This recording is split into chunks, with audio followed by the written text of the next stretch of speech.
Hey everybody, my name is Baylor Manir, and today I'm going to be talking about Achilles tendonitis and how one should go about treating it with physical therapy. First off, what is the Achilles tendon and what is Achilles tendonitis? Well, the Achilles tendon is the biggest and strongest tendon in your entire body. It attaches to your calf muscle and goes to your heel bone, or otherwise known as your calcaneus. You use this tendon to walk, jump, run, and stand on the balls of your feet. Because of all those different activities, this tendon is much more susceptible to injury, or it has a higher risk of injury. Simple treatments can help this. However, if it isn't working and it just keeps getting worse, it's important to see a doctor, because if tendonitis continues its course, it will eventually result in a tear of the tendon or ligament. So the most common cause for Achilles tendonitis in an athlete is improper stretching before exercising and or improper running form or running flat-footed. And what I mean by that is what will be shown by this next video, or I'll explain with this video, is that as a runner's foot is about to hit the ground, or an athlete's foot is about to hit the ground, it flattens out. And that's correct. That's the way that you want it to happen. But as we're about to leave the ground and push off for our next step, the arch of the foot is supposed to raise up, forcing the bones of the foot to become rigid, which is the way it was designed. That's the way it's supposed to happen. So what's actually happening when a runner is running flat-footed? What does that mean?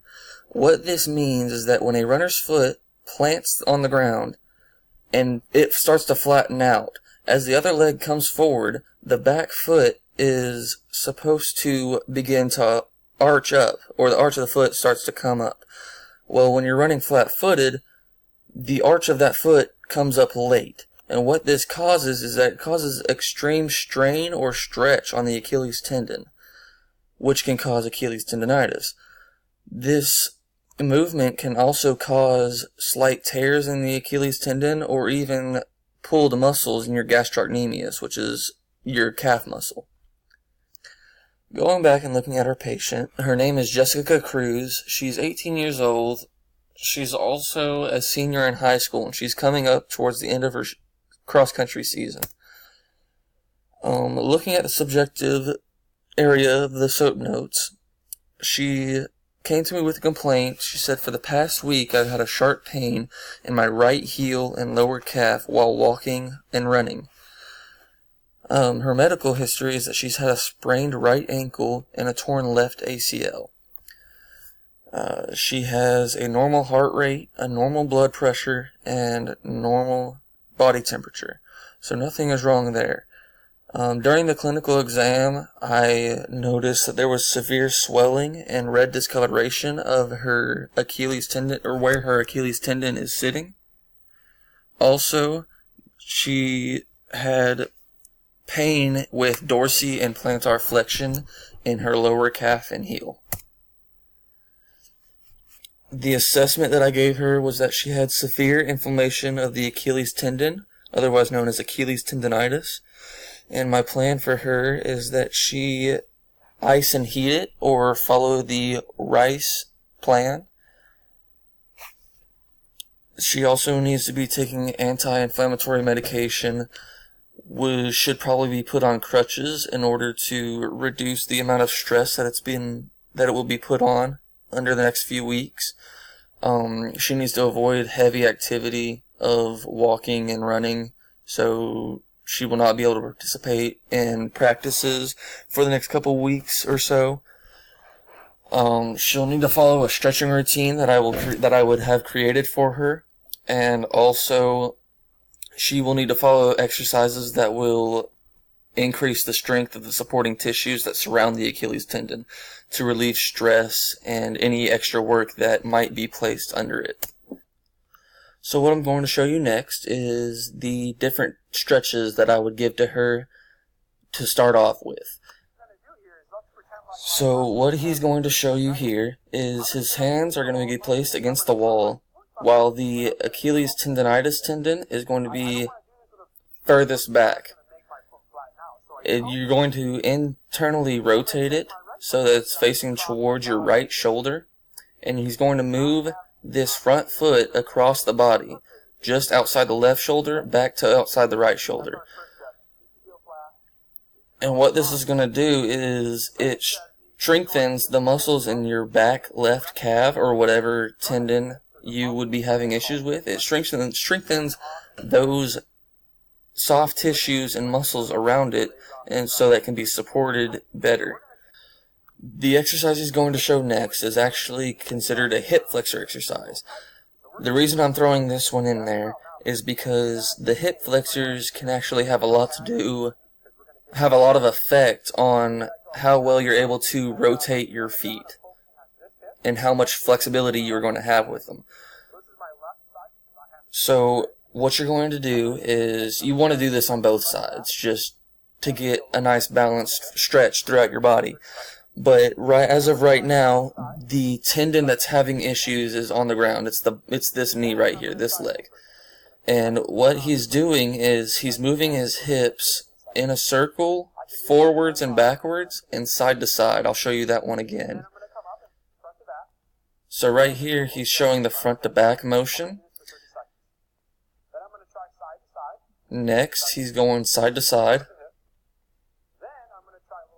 And now he's going in a circle, and you want to go into a circle both ways. And what this does is those muscles right here inside your hips, it's going to stretch those out and allow better flexibility within your legs. The last and final stretch that he's going to show here is actually a rotational stretch. And what this focuses on is balancing muscles, the tinier muscles that you don't really get a lot of work on, in the lower leg and upper leg also. And so what he's doing here is, if this is the Achilles tendon that he's having issues with, you're going to place it on the ground and you're going to rotate your body across and touch the other side of your foot.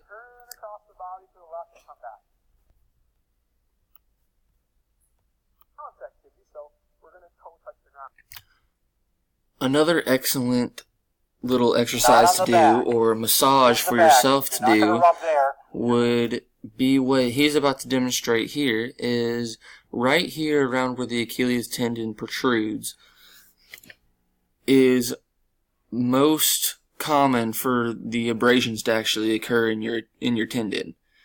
This is where you're going to feel the majority of your pain.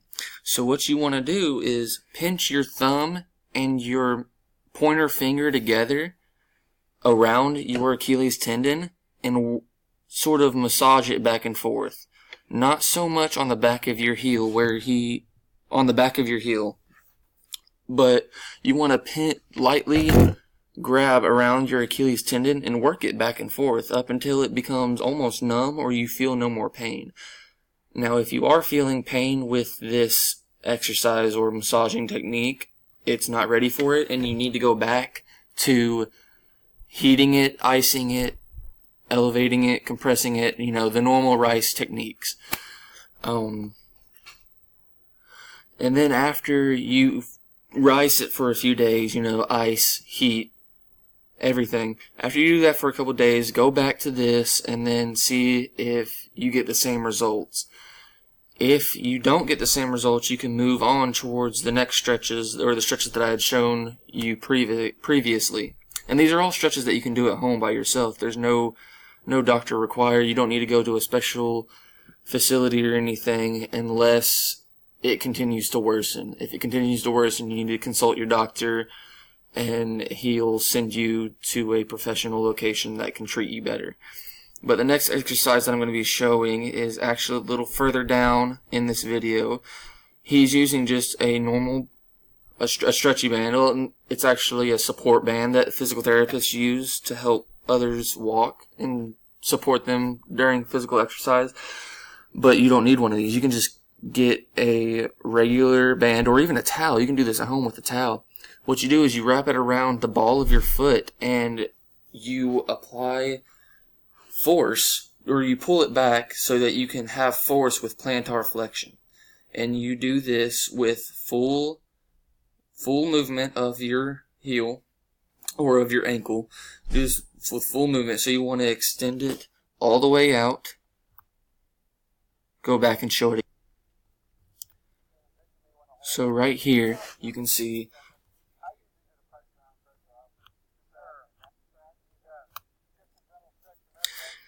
he's pulling the front of his foot up to where he gets a max stretch in the back of that heel. What this does is that it allows for your Achilles tendon to get fully stretched without being under a lot of pressure or without being under the weight of your body. And I believe that the next exercise that he shows is one that's actually... Nope, it's not.